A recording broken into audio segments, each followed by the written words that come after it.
Okay na? Ipagpapatuloy natin yung series natin sa aklat ng Titus. Naririto tayo sa verse 3 hanggang 7 ng Titus 3. Ang sabi niya rito sa New King James Version, "For we ourselves were also once foolish, disobedient, deceived, serving various lusts and pleasures, living in malice and envy, hateful and hating one another.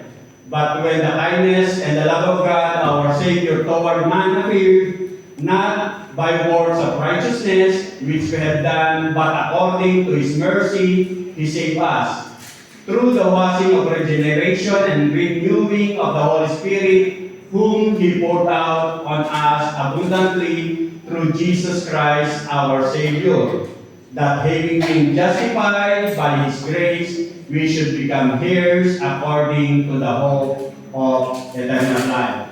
At ang ating pag-aaralan ngayon sa araw nito ay may titulong The Best Gift o ang pinakamagandang regalo. At bago po tayo magpatuloy, manalangin po muna tayo.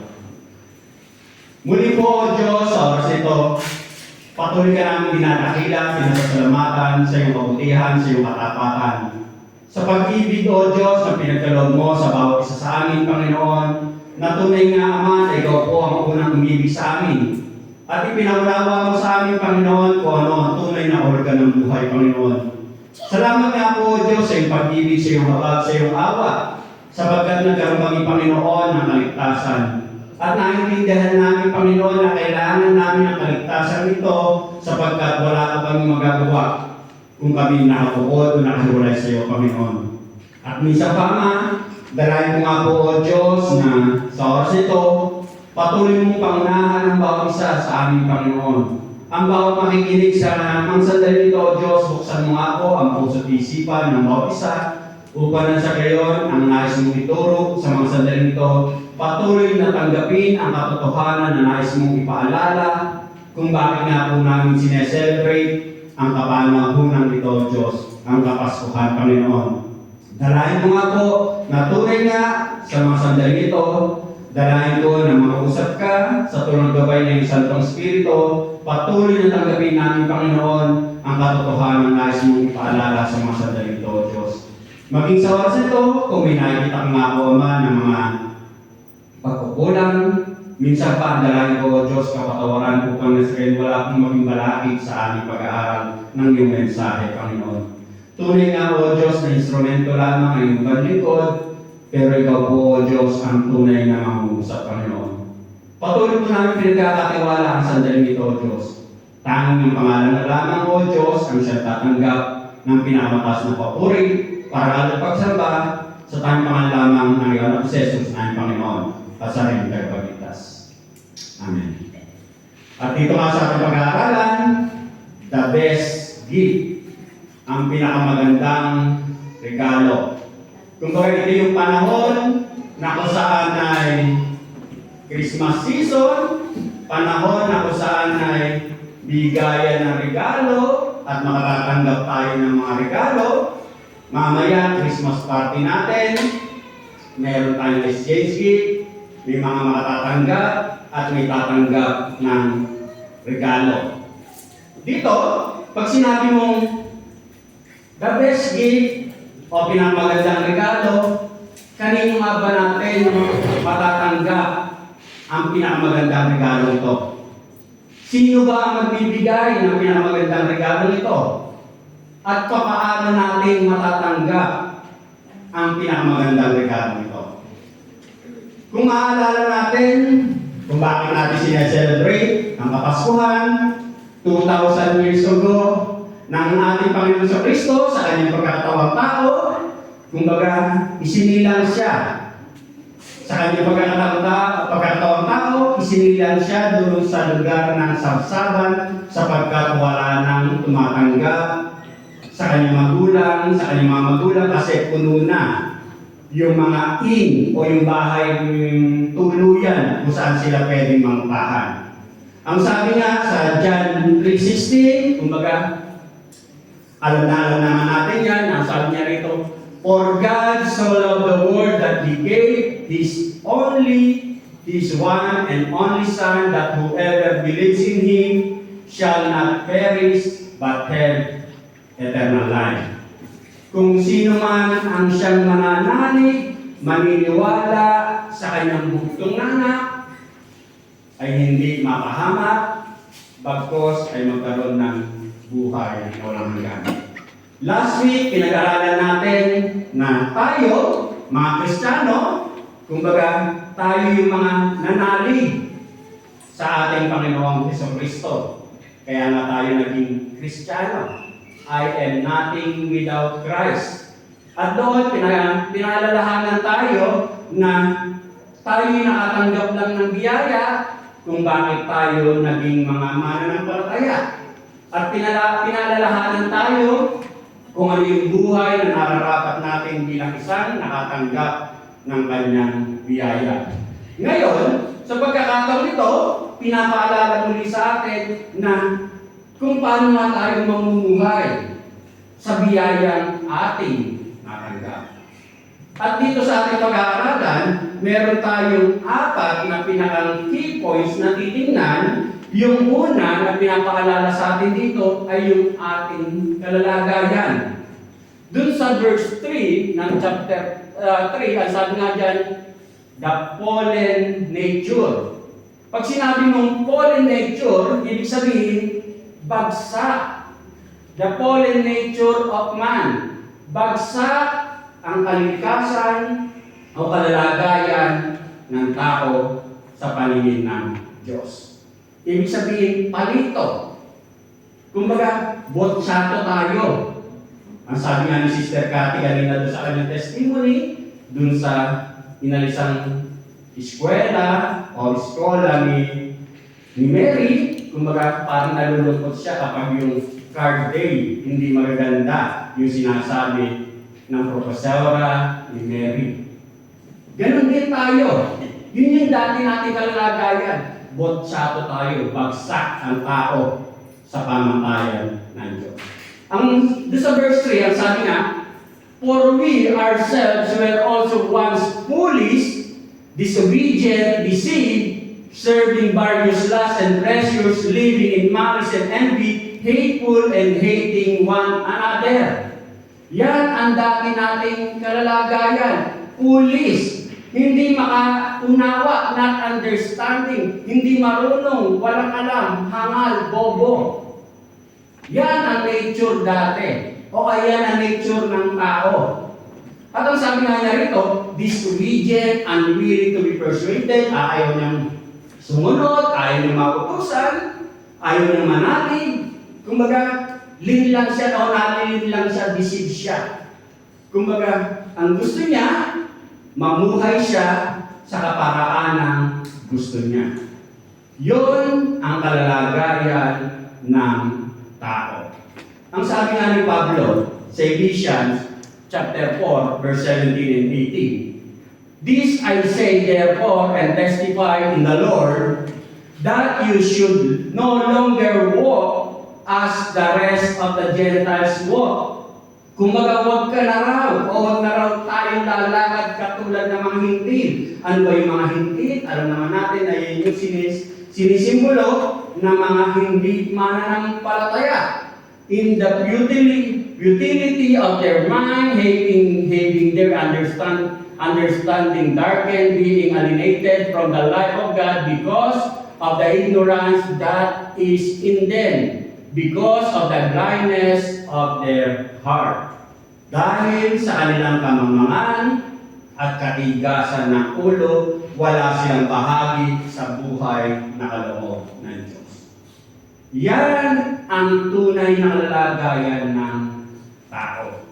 At ang sabi nga, dito sa verse 3, maging tayo noon, yan yung ating kalalagayan.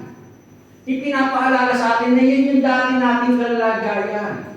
Kaya nga sa verse 19, pagdating to sa verse 19, who being past feeling had given themselves over unto lasciviousness to work all uncleanness with greediness, Sila'y naging alipin ng kahalayan at wala na silang kahihiyan, wala na silang inaatupag, kundi pawang kalaswaan.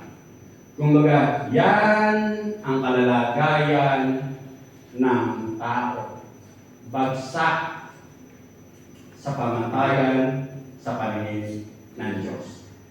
Kumbaga, ang sabi nga ay, ito yung dati nating kalalagayan. Kumbaga, hopeless. Wala nang pag-asa. Yan ang kalalagayan ng mga unang sinulatan dito ng mga taga-Kreta, maging tayo. Ito ang kalalagayan natin noon.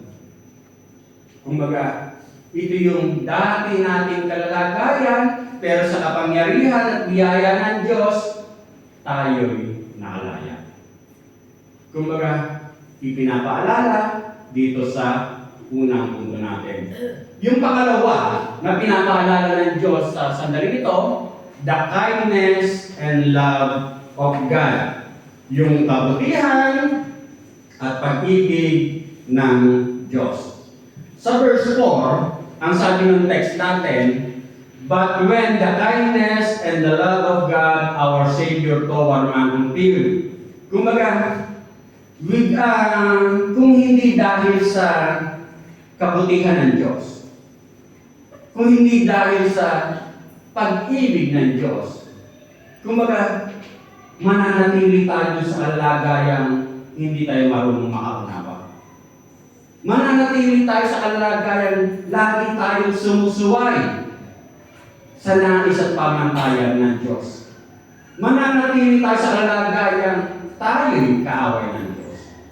Yun ang talagang nature ng tao, pero dahil sa kabutihan ng Diyos, dahil sa pag-ibig ng Diyos, dahil sa biyaya ng Diyos, nakalaya tayo. At dito, ang sabi nga doon sa Romans chapter 5, verse 6 to 10, for when we were still without strength, in due time, Christ died for the ungodly. Kumbaga, namatay na ang ating Panginoon sa Kristo doon sa mga walang Diyos. Kumbaga, nauna na. Kumbaga, 2,000 ago, ginawa na. O nangyari na. Bago pa tayo makakilala ngayon. Doon sa verse 7, ang sabi nga niya rito, for scarcely for a righteous man will one die, yet perhaps for a good man someone would even dare to die. But God demonstrates His own love toward us in that while we were still sinners, Christ died for us. Much more than this, having now been justified by His blood, we shall be saved from wrath through Him. Kumbaga, ano ba ang nararapat sa tao? Yung buot, galit ang Diyos sa kasalanan.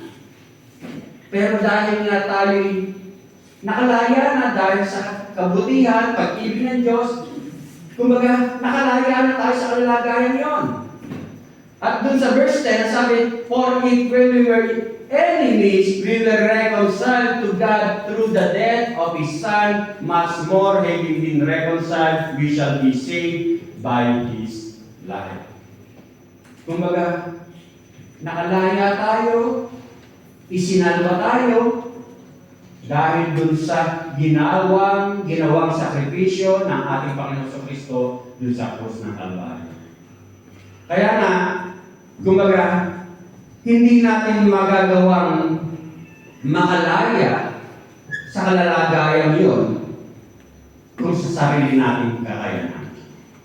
Sapagkat ang Diyos, ang nais niya, yung magiging kapalit para mabayaran ang ating mga kasalanan, dapat perfect kasi Diyos yung ating napagkasalanan. Kumbaga, ang tao ay nagkasala sa Diyos na perfect. Kaya ang dapat na maging kabayaran ay yung karapat-dapat rin lang. Ibig sabihin, ang Diyos, ang ating Panginoon sa Kristo, sa kanyang pagkakatawang tao, perfect na handog para mabayaran ang kasalanan natin ng tao sa Diyos na perfect. Kaya hindi tayo pwede. Tanging ang ginawa lang ng ating Panginoon sa Kristo, ang siyang tamang kapalit, kabayaran, para tayo makalaya sa ating kalalagan. At dito, kumbaga, alam naman natin na sa Old Testament, kautusan ang siyang sinusunod. Kumbaga, mga utos, mga aral. Pero malinaw na sinasabi, hindi natin kayang masunod lahat. Kaya nga maging si James, ang sabi nga niya rito, for whoever keeps the whole law and yet stumble in one point, he has become guilty of all. Nasa yung pagsusumikap mong sundin ang lahat ng utos, sa pagsusumikap mong makasunod sa kalooban ng Diyos, sa sarili mong kakayanan, kumbaga nagagawa mo lahat. Pero, isa lang yung ginawa mong bumagsak ka, naging fail ka, naging palito ka, lahat yun, ibig sabihin, palito ka na lahat. Kaya nga, hindi natin magagawang mabayaran ang ating kalalagayan sa sarili nating kakayanan. It's all by grace. At dito nga, sa panahon ito, December, bakit tayo narito? Bakit may mga regalo? Bakit tayo magse-celebrate sa araw nito? Sineselebrate natin na ang ating Panginoon sa Kristo, sa pagkakatawang tao, 2,000 years ago, ay mayroong isang little baby boy na isinilang siya. Bakit? Isinilang siya ngayong kapanahonan nito, sineselebrate natin ngayong kapanahonan nito. Bakit? Kasi ang kanyang destino ay mamatay dun sa krus ng Kalbaryo para lang mabayaran ang kasalanan ng mga mananalig sa Kanya. Kumbaga, yun. Ipinapaalala sa atin na mayroong isang minsang little baby boy na isinilang dun sa sabsaban, kaya lang siya isinilang ay para mamatay sa kasalanan ng sanlibutan. Kaya nga dito, sa pamamagitan ng pananampalataya, sa pamamagitan ng pananalig na ginagawa ng tao sa ating Panginoon sa Kristo, kumbaga, mas nagiging meaningful, mas nagiging naunawaan mo, naintindihan mo kung bakit mo sineselebrate ang Kapaskuhan. Naunawaan mo naintindihan mo kung bakit tayo nagse-celebrate ng Kapaskuhan. At dito, ang sabi nga, ang Diyos ang unang umabot sa atin. Hindi tayo ang unang umabot sa Kanya. Kasi wala tayong magagawa sa sarili nating kakayanan. Kung hindi ang Diyos ang unang umabot sa atin, mananatili tayo sa kalagayan bagsak, palito. Pero ba dahil sa grace, sa habag, sa kabutihan at pag-ibig ng Diyos, kumbaga, nagkaroon tayo ng relasyon sa Kanya. Nagkaroon tayo ng kaligtasan. Yung pangatlo na pinapaalala sa atin sa oras ito, the mercy of God and not by man's works. Kumbaga, habag lamang ng Diyos at hindi dahil sa mga gawa ng tao. Hindi dahil sa mga pagsusumikap na kabutihan ng tao. Doon sa verse 5 ng text natin, ang sabi nga niya rito, not by works of righteousness which we have done, but according to His mercy, He saved us. Malinaw na sinasabi rito na you cannot earn salvation. God gives salvation. Hindi ka o hindi mo magagawang magkaroon ng kaligtasan bagkus ang Diyos ang siyang nagbibigay ng kaligtasan. Ang sabi nga niya rito, not by works of righteousness which we have done. Hindi sa pamamagitan ng mga ginagawa natin mga kabutihan. Hindi dahil sa mga pagsusumigat mo na kahit sabihin mo may karakter ka, na may attitude ka, na mahilig kang tumulong, mabait kang makitungo sa kapwa mo, pero ginagawa mo lang to dahil ang gusto mo ay magkaroon ka o makilala kang mabuti ka, mabait ka, kumbaga hindi sapat yan para magkaroon ka ng kaligtasan. Kumbaga, yun lang yung gusto mo kasi gusto mo na kapag binanggit itong pangalan nito, mabuting tao yan. Mabait yan. Marunong makisama yan. Yun lang ang tingin ng tao sa iyo, pero sa tingin ng Diyos, kung bakit mo ginagawa yan, kung mali ang motibo mo, bagsak ka pa rin, palito ka pa rin, botsato ka pa rin. Sa paningin ng Diyos, ika nga. Kaya nga sinasabi nga niya rito na you cannot be saved just because you live nice. Hindi ka pwedeng magkaroon ng kaligtasan dahil lang mabubuti ang iyong ginagawa. Kumbaga, lahat yan, wala. Kumbaga, the mercy of God and not by man's works. Kumbaga, magkakaroon ka lang ng kaligtasan sapagkat ang Diyos ang siyang magbibigay nito. Kumbaga, mabuti ang tingin sa iyo, pero sa harapan ng Diyos, makasalanan ka pa rin. Kaya ang malinaw na sinasabi sa John 14:6, Jesus said to him, I am the way and the truth and the life. No one comes to the Father except through me. Walang makararating sa Ama, kundi sa pamamagitan lamang ng ating Panginoong Jesucristo. Kumbaga, yung pananalig natin, pananampalataya natin, kumbaga, naintindihan natin yan kapag talagang naintindihan mo ang iyong kalagayan at naintindihan mo na hindi ito dahil sa gawa mo, kundi lahat ito ay gawa ng Diyos. Kaya nga, ang sabi nga doon sa Ephesians 2:8-9 na lagi nga nating naririnig na for it is by grace you have been saved through faith, and this is not from yourselves, it is the gift of God, not by works, so that no one can boast. Wala kang pwedeng may pagmalaki, kapatid. Kumbaga, yung kaligtasan na kung meron ka na, hindi yan dahil sa'yo. Lahat yan ay gawa ng Diyos. At ang unang nag-initiate niya, hindi ikaw, ang Diyos.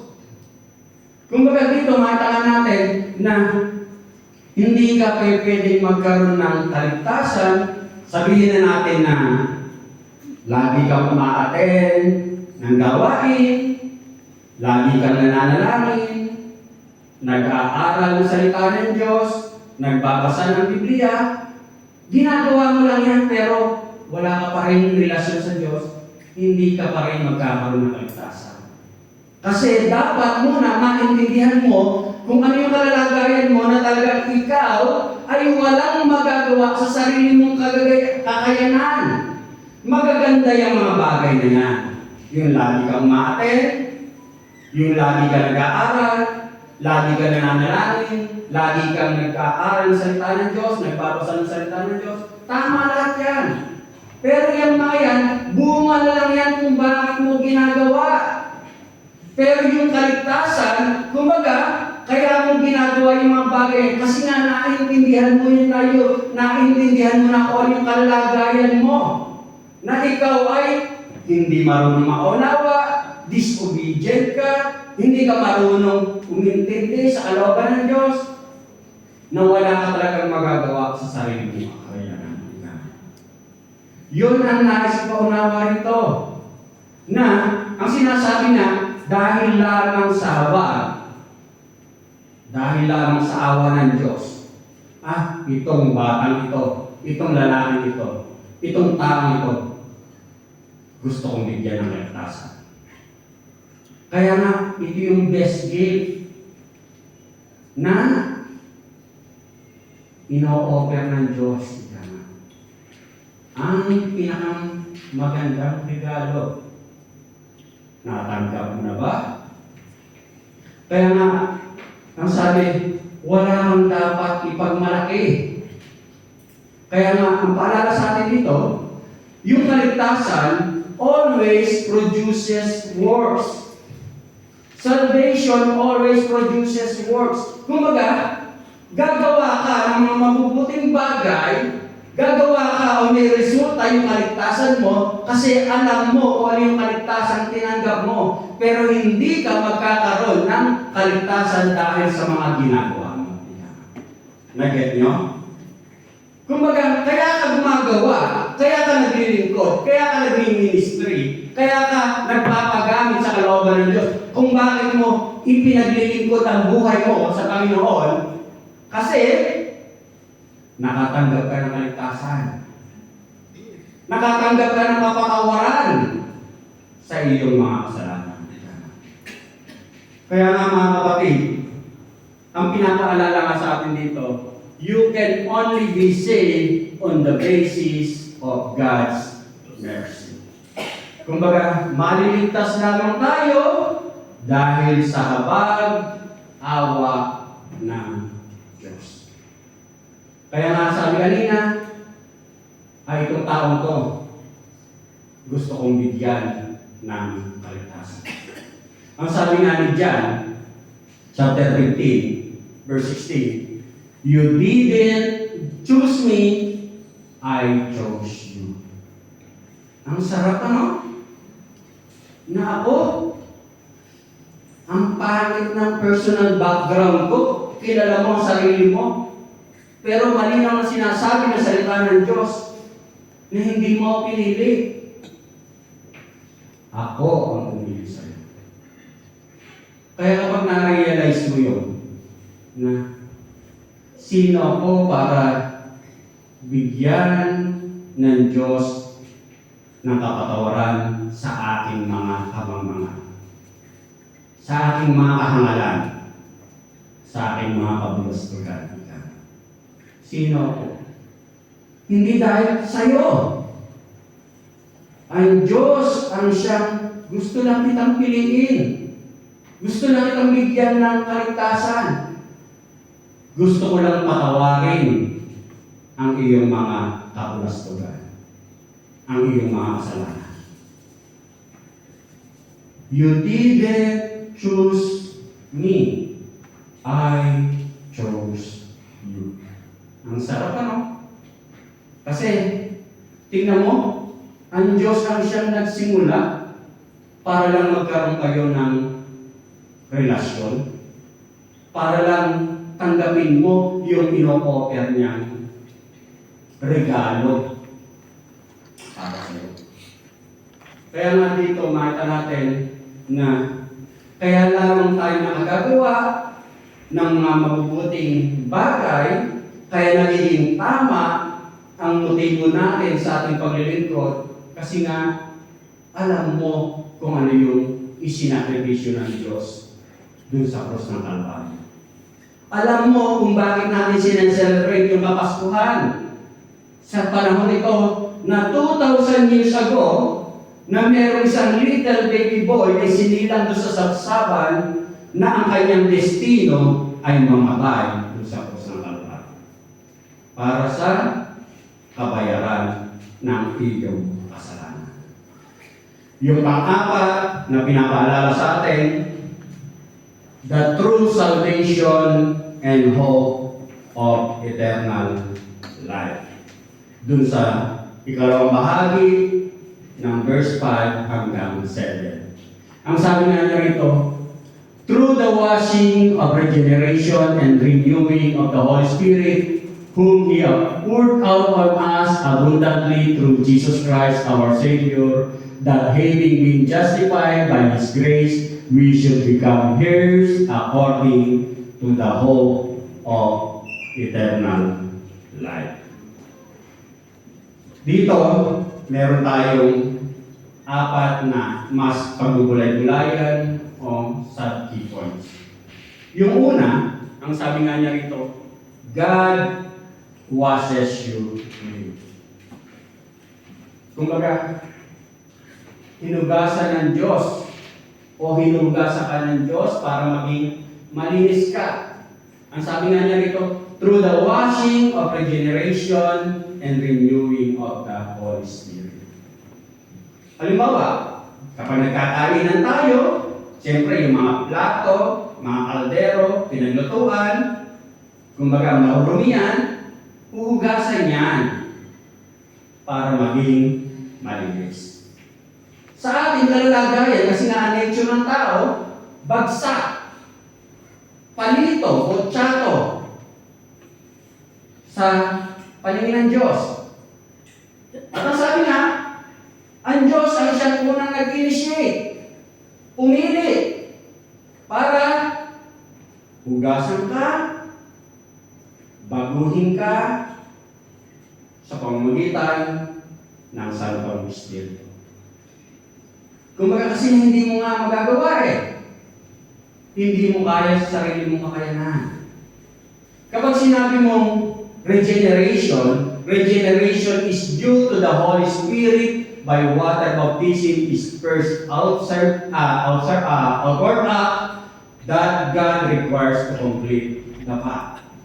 Kapag sinabi mong regeneration, kaya nga sa kaligtasan, una talagang nabubuhay yung kalagayan mong espiritual. Nakukonbig ka na mali pala yung mga nakagawa ko. Mali pala yung naging buhay ko. Kumbaga, nire-regenerate na ng Diyos yung kalagayan mong espiritual. Binubuhay na. Kaya pagkatapos nun, mananalig ka, susunod ka, magpapabautismo ka. Kaya nga dito mga kapatid, na hanggat hindi talaga nabubuhay ang kalalagayan mong espiritual, kumbaga, hindi mo masasabi talagang totoo na yung relasyon mo sa Diyos. Yun yung nais pa unawa rito. Kasi nga, hindi dahil lang sa umaattend ka, gumagawa ka, nag-aaral ka, pwede mo naman gawin yan kasi para ba nahihikayat ka lang dahil sa mga kasama mo, kaya kung may nag-invite sa'yo. Pero, ang sinasabi nga, yung totoong nabuhay na naintindihan mo ang iyong kalalagayan kasi nga talagang nabuhay na yung kalalagayan mo espiritual. Na-regenerate na tinatawag. Nahugasan na ang iyong mga kasalanan. Ang sabi nga doon sa John 3:3-5, Jesus answered and said to him, most assuredly I say to you, unless one is born again, he cannot see the kingdom of God. Nicodemus said to him, how can a man be born when he is old? Can he enter a second time into his mother's womb and be born? Kumbaga ito yung tinanong ni Nicodemus, si Jesucristo, kasi nga, kumbaga mabubuhay lang ang kalalagayan mo, spiritual, kung isisilang kang muli. Kaya sabi ni Nicodemus, paano ako isisilang muli o ang tao isisilang muli? Kailangan ko bang pumasok muli sa sinapupunan ng aking ina? Kaya ang tanda-tanda mo na papasok ako sa sinapupunan na hindi pwede. Kaya nga sabi sa verse 5, Jesus answered, "Most assuredly I say to you, unless one is born of water and the Spirit, he cannot enter the kingdom."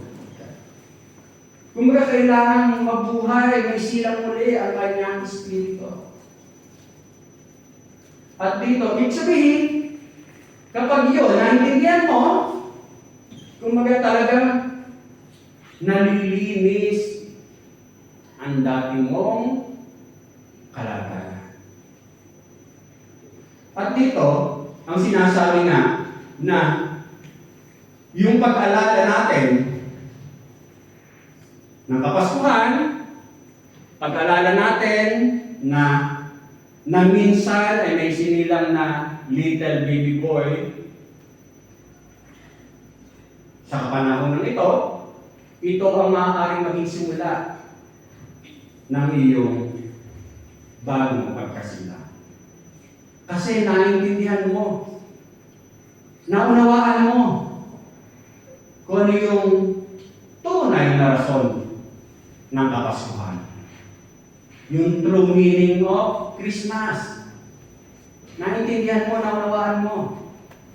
Yung pangalawa na pinapaalala sa atin dito sa ating ika-4 na punto, ang sabi nga niya rito, God becomes intimate with you through His Spirit.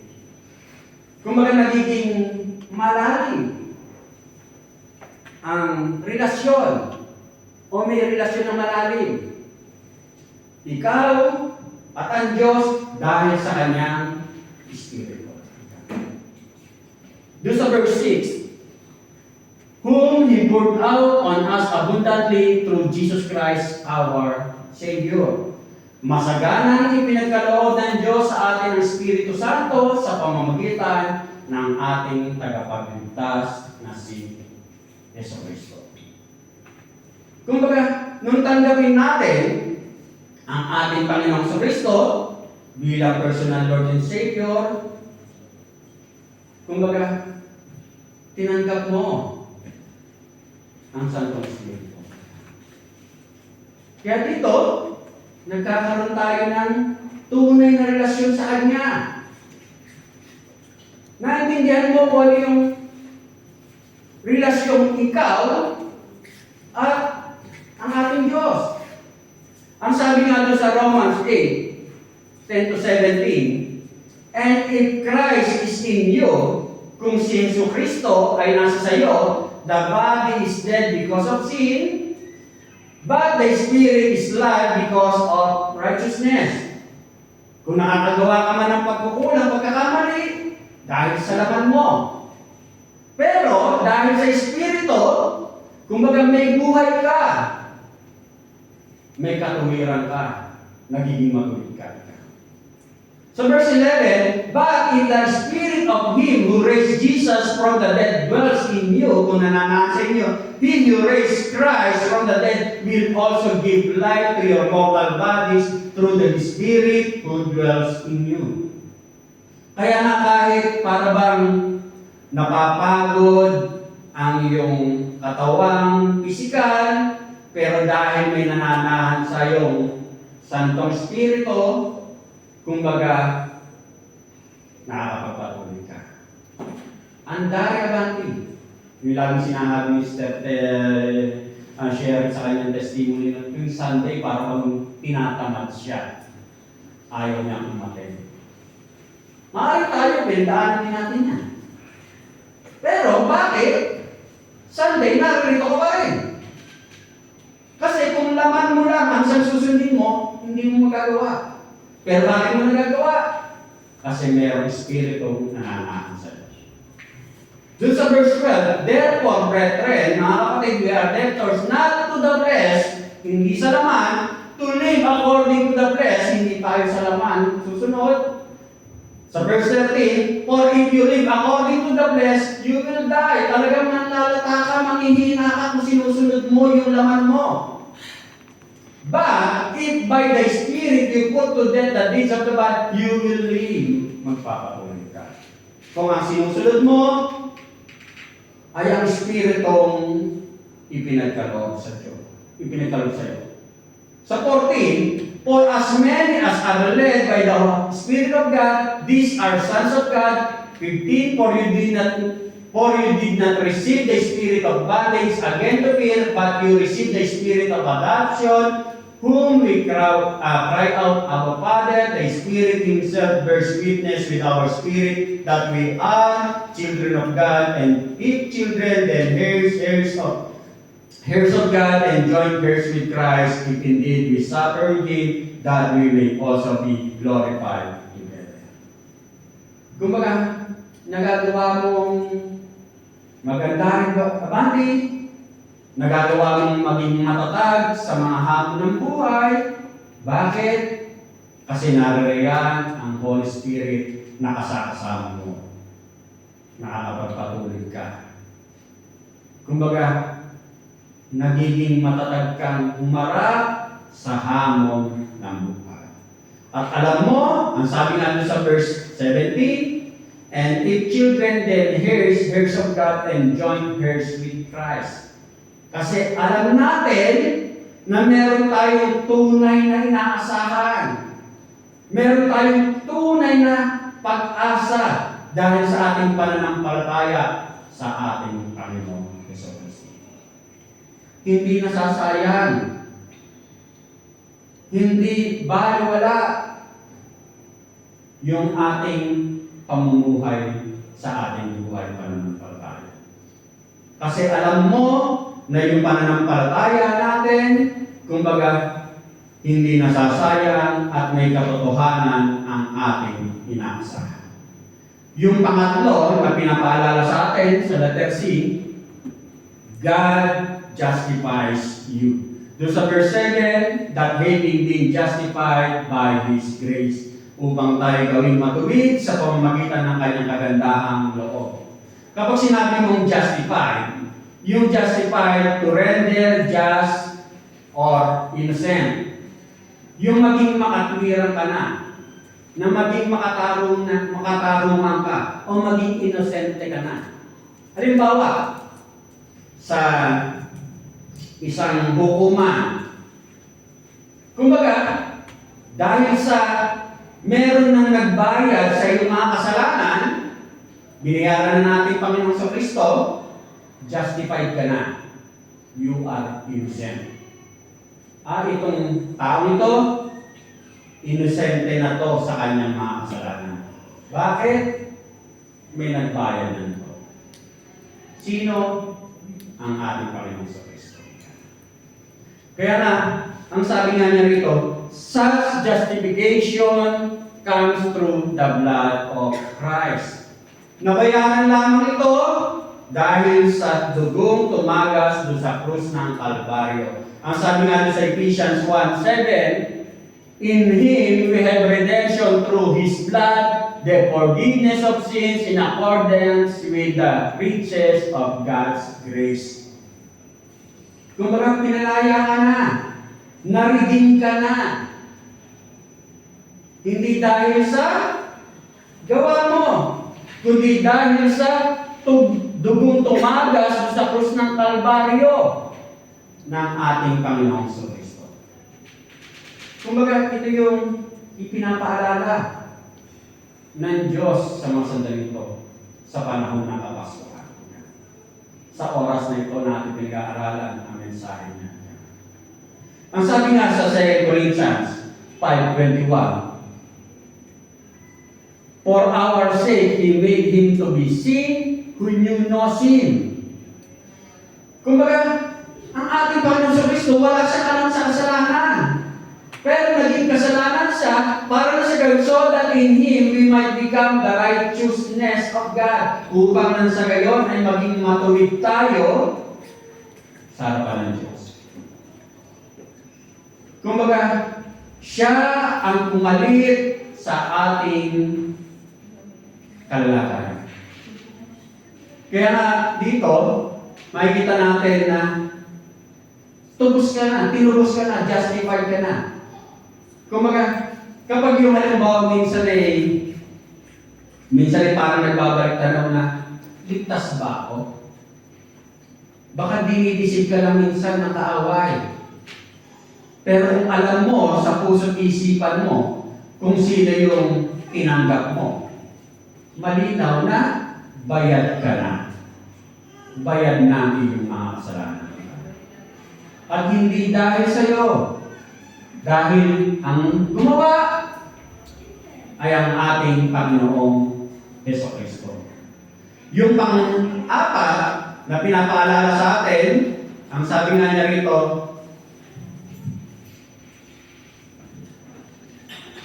God promises you eternal life now and forever. Kailangan natin, we should become heirs according to the hope of eternal life.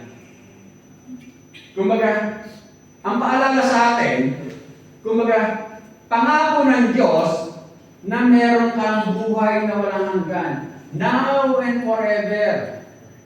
Kumbaga, ngayon pa lang dapat, nararanasan mo na ikaw ay merong inaasahan buhay na walang hanggan. Kasi ang nakakalungkot kung minsan, sinasabi mong meron kang inaasahan buhay na walang hanggan, pero naririto ka, pero parang lagi kang talunan. Hindi makita sa iyo na meron kang pag-asa ng buhay na walang hanggan. Kung baka makikita sa iyo na ngayon pa lang, nararanasan mo na meron kang tunay na inaasahang buhay na walang hanggan.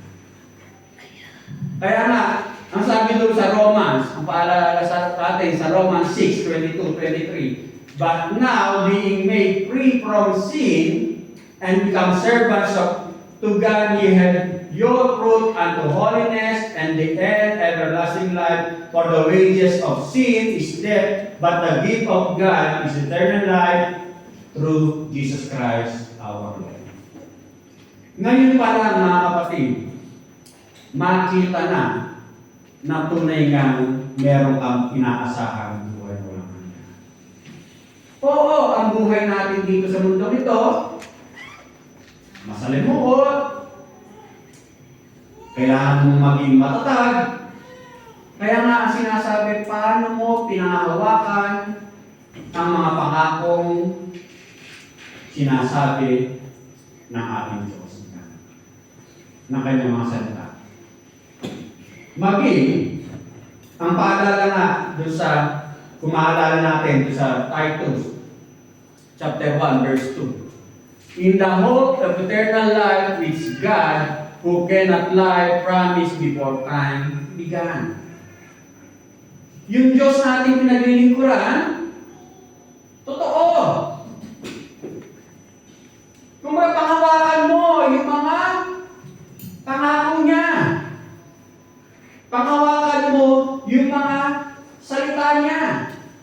Kasi ang Diyos natin, ang sabi, in the hope of eternal life which God who cannot lie, hindi marunong magsinungaling, ang Diyos na ating pinaglilingkuran. Kaya nga, God who cannot lie. Kumbaga, yung mga pangako ng Diyos, panghawakan natin. Kumbaga, katulad nung minsan talaga, yung sitwasyon mo parang minsan salungat sa mga nangyayari o inaasahan mo. Pero, ang pangako ng Diyos, totoo yung mga masusubiran mo lahat yan, mapagkatagumpayan yan. May mga rason lahat kung bakit dumadaan tayo dyan. Kaya nga dito, sinasabi nga na kahit anumang sitwasyon na nangyayari sa buhay natin, kumbaga, may mga bunga pa rin talagang mangyayari sa ating paglakad, sa ating buhay pananampalataya. May resulta yan. At magpapatuloy yan. Anumang sitwasyon ng buhay natin pinagdaraanan. Remaining faithful to the end. Maging matatag tayo. Maging matatag tayo sa mga hamon ng buhay na ating pinagdaraanan. Kasi, ang sabi, yung kaligtasan natin ay totoo. At yung inaasahan natin mga pangako ng Diyos ay totoo. Kaya nga, ang paalala sa atin, yung katotohanan yan, ito rin yung magpapatotoo sa atin na mag-e-endure tayo hanggang sa magiging matatag ka hanggang sa huli. Kaya mga kapatid, sa mensahe ng ating pinag-aaralan o binibigay ng Diyos sa mga sandali ito, ang sabi nga, kumbaga, nakakalungkot lang na itong kapanahunan ng Kapaskuhan ay masyado nang nagiging commercialized. Masyado nang nagiging commercialized in a sense na parang nawawala na yung tunay na essence ng Christmas season. Kumbaga, ang batian dati talaga, Merry Christmas. Bakit? Kasi Merry Christmas. Kumbaga, yung Kristo naroon. Ngayon, parang pilit talagang binabago ng mundo ito. Dinidisit tayo, ginagawa na lang holidays. Happy holidays. Kumbaga talagang dinadaya ka, pilit na inaalis yung tunay na rason ng Kapaskuhan. Nakakalungkot lang kung bakit kung minsan yung regalo na inaasahan mo ay iba na ang iyong inaasang-asahan. Pero ang tanong, ang sabi nga, natanggap mo na ba yung best gift na tinuturo ng mensahe ng Diyos sa mga sandali ito? Yung pinakamagandang regalo, pwede mong tanggapin. At dito, kung natanggap mo na, ang pinapaalala sa atin ng Diyos sa mga sandali ito, kinakailangan tayong maging faithful. Kinakailangan tayong patuloy na maging hopeful hanggang sa huli. Kumbaga kung natanggap mo na yung regalo nito. Ngayon, kung hindi pa, ang pinapaalala sa iyo, maaaring ito na yung tamang oras na tanggapin mo yung pinakamagandang regalo. Yung the best gift. Malaya ay binibigay ng Diyos yung best gift na ito.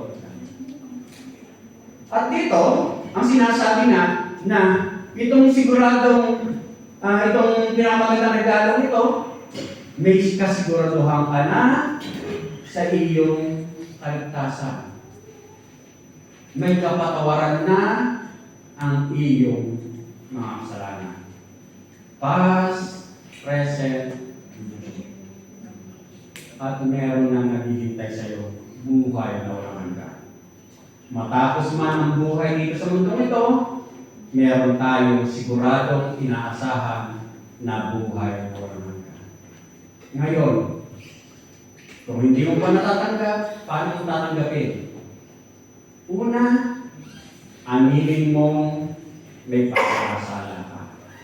Kasi, ang sabi nga doon sa text natin kanina, sa verse 3, for we also once were foolish ourselves, disobedient, deceived, and enslaved to various lusts and pleasures, spending our life in malice and envy, hateful, hating one another. Yan ang dati nating kalalagayan. At yan pa rin ang ngayon mong kalalagayan kung wala ka pa o kung hindi mo pa natatanggap ang pinakang magandang regalo.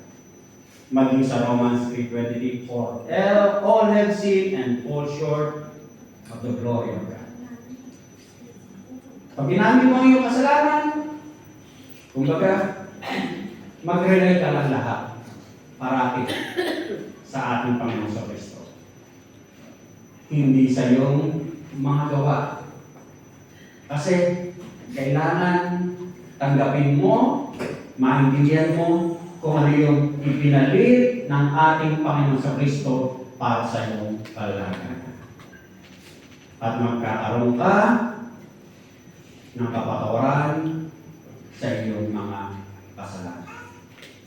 Kaya nga mga kapatid, ang pinapaalala sa atin dito na itong araw ng Kapaskuhan, paalala na manatili tayong tapat, umasa sa mga pangakong ibinigay ng Diyos sa bawat isa sa atin. At dito, ang sinasabi nga, kung sa tingin mo, ngayon mo palang naintindihan yung pinakamagandang regalo na pwede mong matanggap bukod sa mga regalo yan. Kung baga kung may katanungan ka, umapit ka lang sa akin, o kung kaninong pwede mo kang magtanong, para na sa gayon, mas maintindihan mo kung paano mo tatanggapin ang the best gift na ino-offer ng Diyos para sa iyo. Manalangin tayo. Lord God, salamat po o Diyos sapagkat tunay nga ngayon po ang kapanahunan ng Kapaskuhan. Sineselebrate namin na tunay nga minsan ay merong isang little baby boy, Panginoon, na sinilang sa mga panahon ito para po mamatay lamang para sa kasalanan sa liputan, Panginoon. Salamat po o Diyos sapagkat minsan pa pinaalala mo sa amin ang kahulugan, Panginoon, ng Kapaskuhan. Salamat po o Diyos sapagkat tunay nga na isa kami, isa ako, Panginoon, sa pinagkalooban mo, Panginoon, ng katubusan sa mga kasalanan, Panginoon. Salamat po sa kaligtasan na ibigay mo, Panginoon, para hindi na kami malagay sa rat na nararapat sa isang tao, Panginoon. Kaya nga po sa oras ito, aking nilalapit sa iyo, Panginoon, ang mga kapatid o mga nakapakinig sa oras nito na tanggapin din nila, Panginoon, ang best gift, Panginoon, na binibigay mo sa mga sandali ito. Dahil pa rin po, O Diyos, na tunay nga patuloy na maintindihan, maunawaan na wala po kami magagawa kung kami nakahiwalay sa iyo, Panginoon. Kaya minsan pa, Ama, dahil nga po, O Diyos, sa oras ito, tunay nga na ikaw po ang siyang patuloy na magpalago, Panginoon, sa aming relasyon sa iyo, Panginoon. Tunay nga na ikaw po, O Diyos, ang siyang nag-initiate, ang pinaalala mo sa amin, maging tapat po kami, patuloy po kami maging matatag, at patuloy po kami mag-endure sa mga hamon habang hinihintay po namin ang kaganapan ng aming mga inaasahan, Panginoon. Salamat po, Ama. Ito po, Diyos, ang aking samdalangin na may pasalamat. In Jesus' name I pray. Amen.